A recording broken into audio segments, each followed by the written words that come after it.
Hello my friends, how are we all today? Welcome back to Trapped by Love. I hope you guys are having a great day. If you're new here, welcome. My name is Emma Carrington. If you're interested in true crime and justice, please consider hitting that subscribe button because we'd love to have you join us. By way of disclaimer, we discuss cases of domestic abuse and domestic homicide on this channel. So if this is not the kind of content you are looking for, I completely understand. Thanks for stopping by. But if true crime is what you're here for, let's go ahead and get into this week's case. Actually, before I do that, I apologize if you can hear the fan, but it is stinking hot today. And as I've said in previous videos, my recording space has a tin roof. So under the Australian sun, that is a recipe for I'm melting. So I apologize for the fan noise and for any sweat on my upper lip. Anyway, let's go ahead and get into this week's case. Today's case is that of Hollie Gazzard. Hollie Rebecca Gazzard was born on the 24th of July, 1993, to parents Nick and Amanda Gazzard. Hollie also had an older sister by the name of Chloe. Being only a few years apart in age, they were always very close by all accounts. Hollie's described as being fun and full of life. She was talented and very determined. She grew up throwing herself into any and all sports on offer. She did gymnastics, dance, football, horse riding, jiu-jitsu, whatever was going on, Hollie was there. She even ended up representing Millfield School in tag rugby. She was a huge Manchester United fan, and this is a passion she shared with her dad. She was full of life and absolutely adored by all her friends and family. While she was still in school, she did work experience in a salon in Cheltenham. And when Hollie left school, she decided to embark on a career in hair and beauty. She expressed herself through her hair. Girl after my own heart. She loved her natural ginger and embraced it fully. However, she wasn't afraid to play around with colours and styles. When you see her photos, you can definitely see what her dad meant when he said that she used her hair to show her personality. Hollie's fun and vivacious beauty shone through the multitude of different styles. Hollie also loved the idea of travelling and accepted a job working at a campsite in France when she left school. But ultimately, her passion was hairdressing. And when she came home, she got an apprenticeship at the House of Beauty Spa. After her 3-year apprenticeship, she said she wanted to travel. And her dad was a little wary because she was talking about going travelling on her own. So when her dad suggested that she could combine her two loves in life, hairdressing and travel, by getting work as a hairdresser on a cruise ship, Hollie thought it was a great idea and wasted no time in finding out what she needed to do to make this dream job happen. She applied and was accepted to the Steiner Training Academy in 2012, and she was scheduled to start in March of 2013. However, before she had a chance to begin this new exciting chapter of her life, Hollie met Asher Maslin. It was January of 2013 when Hollie began working at the King Teddy pub as a bartender. Her bubbly and friendly personality made her a natural for this position, and everyone, both staff and patrons alike, loved her. Asher worked part-time as a security guard for the pub and was a regular at the bar as well, so soon they were spending a fair bit of time together. Asher took a liking to Hollie immediately and began asking her out. He asked her out repeatedly, over and over and over again, almost to the point of harassment, before she eventually relented and agreed to go out with him. However, once they'd been on this date, Hollie's friends say that was it. They were quickly in love. And a few weeks after that first date, Hollie took Asher home to meet her parents. Nick and Amanda had been happy to be meeting the new person in Hollie's life, but when Asher walked in, Amanda realised that she knew him and was not best pleased to see that this was the person her daughter had taken a shine to. She knew him from a school that she worked at and remembered him being a loudmouth troublemaker. But that night, he apparently put his best foot forward and was polite and respectful, even if he did come across a bit overly confident.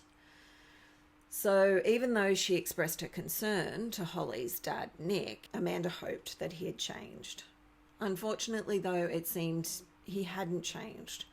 Asher just had the gift of the gab. He could put on a charming front and talk his way out of anything.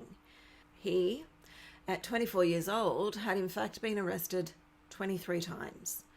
These arrests showed escalating violence. He'd been arrested for domestic abuse and grievous bodily harm, but Hollie and her family were totally unaware of his past. Hollie's parents began seeing red flags pretty early on. The two were together all the time, and the relationship progressed very quickly. Asher became quite possessive of Hollie, and if he wasn't with her, he was constantly calling and texting. He didn't like her going out with her friends either. All those early indicators that the person has the potential to overstep boundaries and be controlling, he had them. They also saw that the couple fought a lot. And I know couples fight, but this is such early days. We're talking about the first 2 months of their relationship. If you're fighting that much that your family knows and comments about it, maybe that's not the right relationship for you. Just saying. If you can't get along in the honeymoon stage, what's the point? Anyway, in March, Hollie headed off to Watford to the Steiner Training Academy, and Hollie's family hoped that this would see the relationship between the two fizzle out due to the distance. But not long after Hollie relocated, her parents found out that Asher had followed her up to Watford without her prior knowledge and was staying in a hostel. A week or so into her training, Hollie called her parents and said she wanted to come home. This confused Nick and Amanda. Hollie had been working so hard to get to this point, so they thought maybe she was just a bit homesick. And after a little while longer, she seemed to settle into her training. She also got a job in a salon up there in London, so she seemed to be happier. Hollie had secured a job on a cruise ship to the Bahamas for after she completed her training, and she was thrilled. So when Hollie finished up her training at Steiner Academy, she began her new job on the cruise ship. This was what she'd been working towards, and she was excited to set off on this 9-month adventure. However, it was only weeks into starting her work on the cruise ship that Hollie decided to quit. She decided to quit her job and leave the cruise. Her family believed she had Asher persuading her to come back. After all, he couldn't control her if she was off floating around the Bahamas somewhere, and so eventually Hollie caved to the bombardment of pressure from Asher. After being back a couple of weeks, she got a job in a hair salon in Edgware and moved back to London with Asher. So now that Hollie was back, Asher's possessiveness ramped up, like he knew just how close he had come to losing her, to herself and her dreams. I don't know. It wasn't like she dumped him to go and do this. So basically, he now had her on lockdown. Whenever she was out of his sight, he was calling and texting and demanding to know where she was and that she come home. There was an incident when she went out with her friends from work, and Asher turned up to the club where they were and wanted Hollie to go home with him. When she didn't comply, he tried picking fights and following her around. He was just insistent. And even when the girls moved on to another venue, Asher turned up there as well. Eventually, they just called it a night. The constant tension had ruined the night for all of them. Both of Hollie's friends were now acutely aware of the possessive control that this man seemed to want and to an extent have over their friend. It wasn't just with her friends though. Hollie was out for lunch with her family and was being hounded with texts from Asher. When she went to the bar to get a drink, at one point Chloe saw the messages pouring in from Asher saying things like, "Don't let them talk you into leaving with them, and you have to stay here with me." This showed just how threatened he was by Hollie having any other relationships in her life. He wanted it to just be the two of them, and he wanted to control everything. And because he couldn't control what her family or friends were saying to her, this sent him into a panic anytime she was with them. Hollie and Asher were invited to celebrate her mum's birthday in May of 2013, and Asher showed up to the restaurant an hour late and visibly drunk. He was rude and abusive to Hollie, her family, and even the restaurant staff, to the point that Hollie's sister's partner had to remove him from the establishment, telling him he was being a douche. Despite this, Hollie didn't end the relationship with Asher, and this annoyed her sister Chloe. Chloe knew that her beautiful, vibrant sister deserved better and that she was being treated terribly and couldn't understand why Hollie wouldn't just leave this man who hurt her so much. But Hollie had the attitude that this was just the way he is. She made out, at least, that she had things under control. Okay, I've got my flag out. The most common excuse we make for abusers is that's just the way they are. Yeah, maybe it is, but that doesn't make it right. That doesn't mean it's love, and it doesn't mean you have to put up with being mistreated or controlled. Just saying. Okay, rant over. So now here we are in August, and Hollie and Asher have been living together in London for a couple of months when they head out on the bank holiday weekend to the Notting Hill Carnival. They went with Asher's friends and family, and at some point Hollie takes Asher's little cousin to the bathroom. This obviously took too long for Asher's liking, and he started calling her phone but couldn't get hold of her. He was furious. He needed to know where she was at all times, and when Hollie finally made it back to him, through all the people, Asher lost it. He was raging and ended up pushing Hollie to the ground. Once they left the carnival, Hollie called her dad and asked him to come and get her because she wanted to come home. He dropped everything and went and picked her up. Hollie had drawn the line. She wouldn't put up with the physical abuse Asher was doling out. And this wasn't the first time he'd put his hands on her.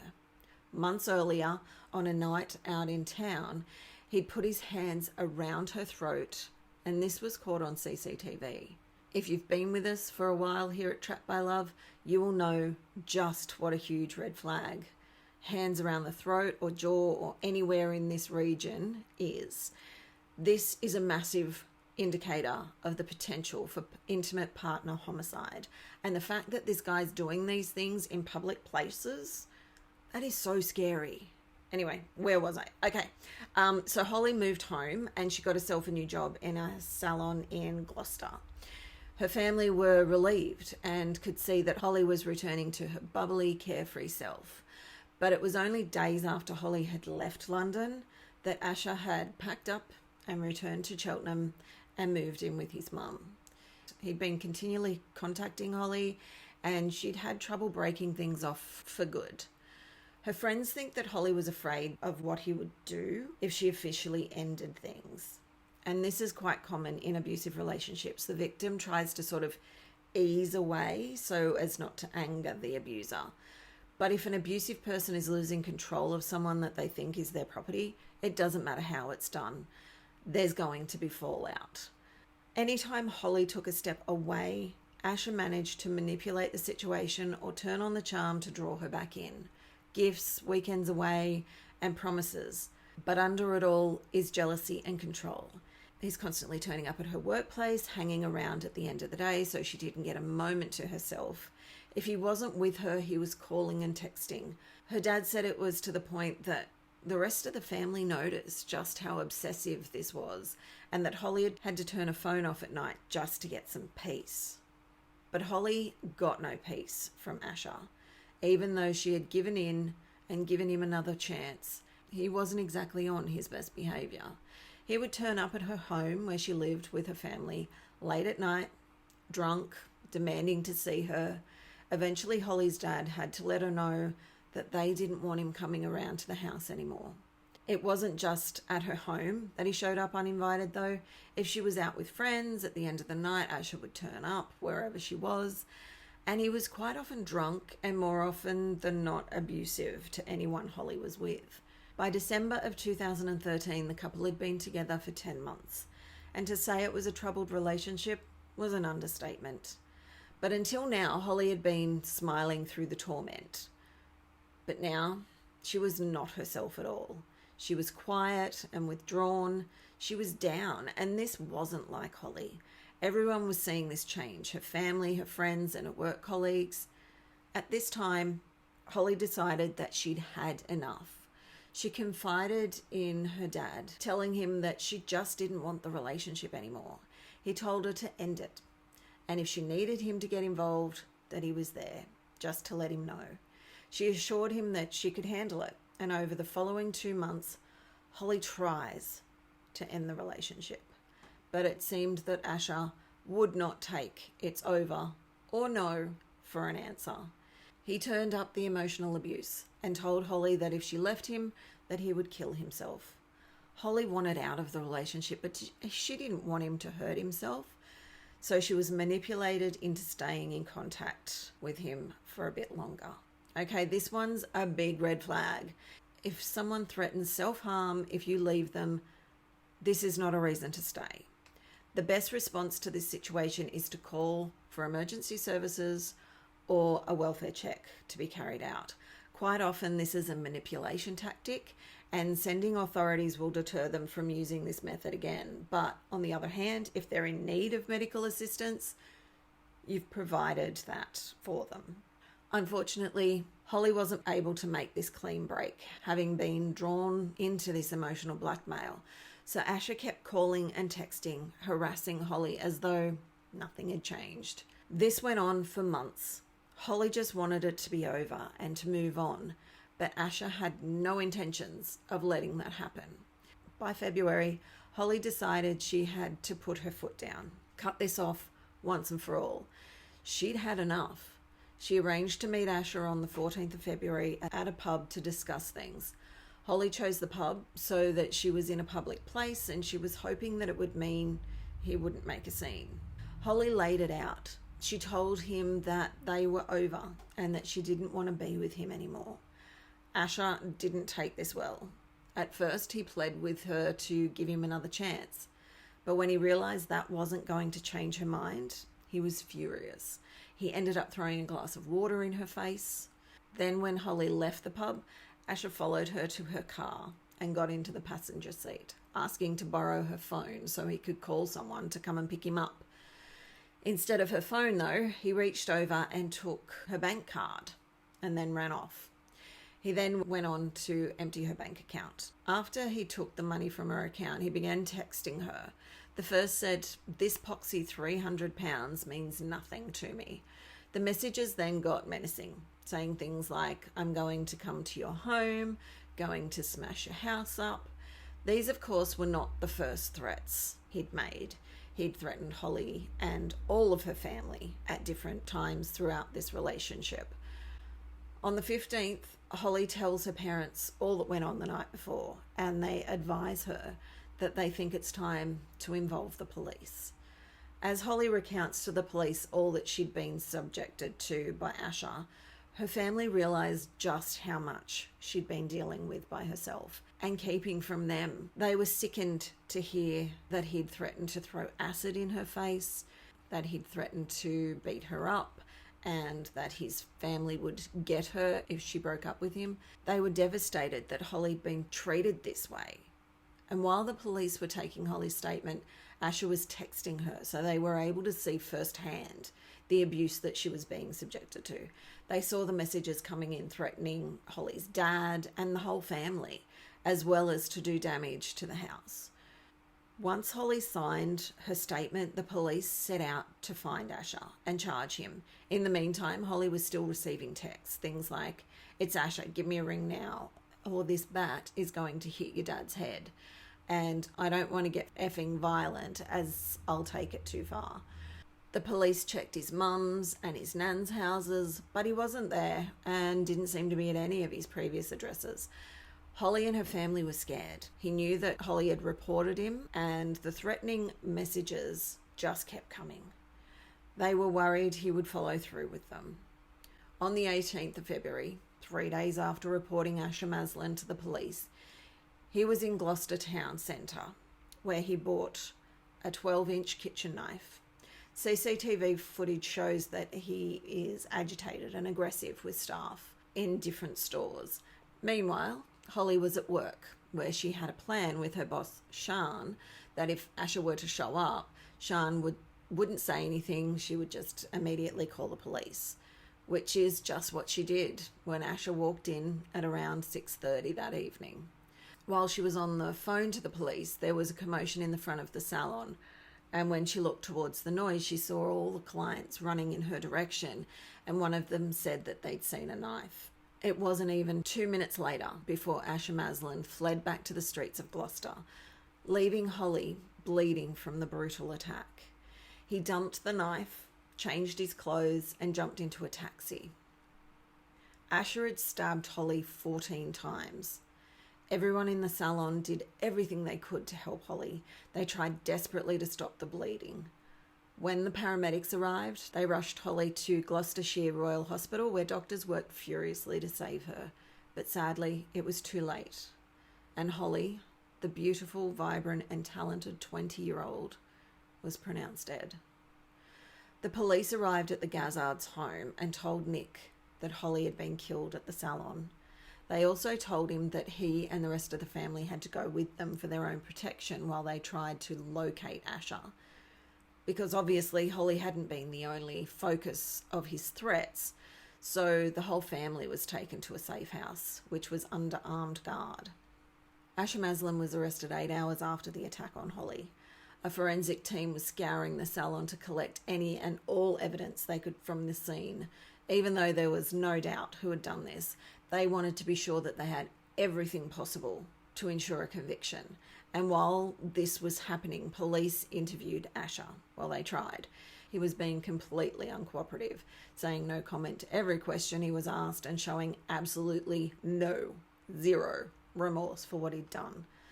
Police looked through all the CCTV footage from around the area and tracked Asher going into a cash converters where he sold a DVD player for £5. Then he went and purchased the knife for £3. Then from there, he just walked around the Gloucester area for hours with his knife in a plastic shopping bag before heading to the salon and stabbing Hollie. So from this, they could tell that this murder had been premeditated. He knew exactly what he was doing, and he had hours in which to change his mind and not go through with it. So taking all this into account, the police charged Asher with first-degree murder. And on the 16th of July 2014, Asher Maslin eventually pled guilty to the murder of Hollie Gazzard. I say eventually because at the first few hearings, he wouldn't enter a plea either way. This was because he wanted to be psychologically assessed, apparently, in the hopes of a lesser sentence. But when he finally was assessed, the psychiatrist found nothing of note. So he was sentenced to life in prison with a minimum of 24 years. Since this tragedy, Hollie's family have set up a trust in her name. The Hollie Gazzard Trust helps young people wanting to work in the hair and beauty industry because it was such a passion of Hollie's. They also give talks in colleges about healthy relationships and domestic abuse, as well as funding workshops in schools to educate about knife crime and antisocial behaviour. Hollie's family really wanted as much good to come out of this horrible event as possible. So I'll leave a link to the Hollie Gazzard Trust in the show notes and description box below. Please check it out and support them in any way that you can. You can hold fundraising events or donate to the trust. There's so many ways. So please do take a minute to check it out. They're doing so much good for so many people. But that's all I have for you this week. I'd love to hear your take on this case. So drop your thoughts in the comments box below or head on over to Twitter at LoveTrapPod because I would really love to hear your thoughts. And if the content of this case has raised any concerns for you regarding your own relationship or that of a loved one, please reach out for help. I have resources listed in the description box below. If you enjoy true crime, please consider subscribing or check out another episode. My aim in covering these cases is to honour the victims of these crimes and to get their stories out there in the hopes of warning others who may face similar situations. So in saying that, I mean absolutely no disrespect to any of the victims or their loved ones. The hope is that the more people who recognise the red flags and warning signs of abusive relationships, the less prevalent these cases will be in the future. Knowledge is power. We need to know what to be on the lookout for so we can protect ourselves and each other. I thank you for joining me this week, and until next time, please take care of yourselves and be kind to one another. Bye.